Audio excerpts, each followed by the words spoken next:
ሰላም እንዴት ነህ? እንዴት ነሽ? ደህና ነህ? ምን ላምጣልህ? ምን ስጋ አለ፣ ጥብስ አለ፣ ቁርጥ አለ፣ ሸክላ ጥብስ አለ። ይምጣልኝ። ሁሉም ይምጣልህ? አሁን የጠራሁት ሁሉም ይምጣልህ? አዎ ይምጣልኝ። ክትፎም ዱለትም ጥብስም ይምጣልህ? አዎ ርቦኛል በጣም። እሺ በቃ አምጪልኝ። እሺ እኔ ምን አይነት ቤት መጣሁ? ምን ይምጣልኝ? ሁሉም ይምጣልኝ ነው የምለው።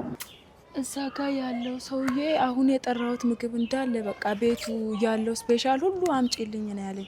ቆይ እስቲ ላናግረው ሂጂ። አባት እንዴት ነህ? ሰላም ነሽ? ምን ቤት ነው? ምርጥ ቤት። ፈጣሪ ባርካችሁ። አረ ቆይ ምንድነው አንተ ይሄን ሁሉ ምግብ አዘም ልታረግ ነው? አላዘዝኩም እኮ። በዛ ላይ ብር አለ እንዴ? ይዘህ አንድ ብር የለኝም። ተቸግሬ ስመጣ ምን ታዘዛለች?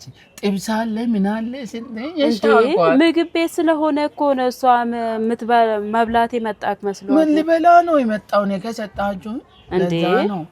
አይ ብር አለ?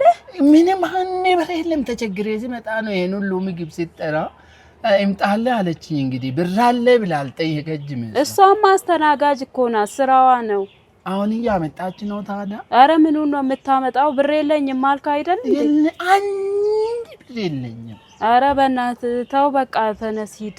እንዴ ምንም ብር ሳትይዝ ምንድነው የምትበላው? ገዝተን እኮ ነው የምናመጣው። አልጠራዋትም እኮ እሷን እየመጣች ልትታዘዝ እኮ ነው የመጣችው። ተነስ እባክህ፣ ሰው ይመጣል። ቦታ አትያዝ።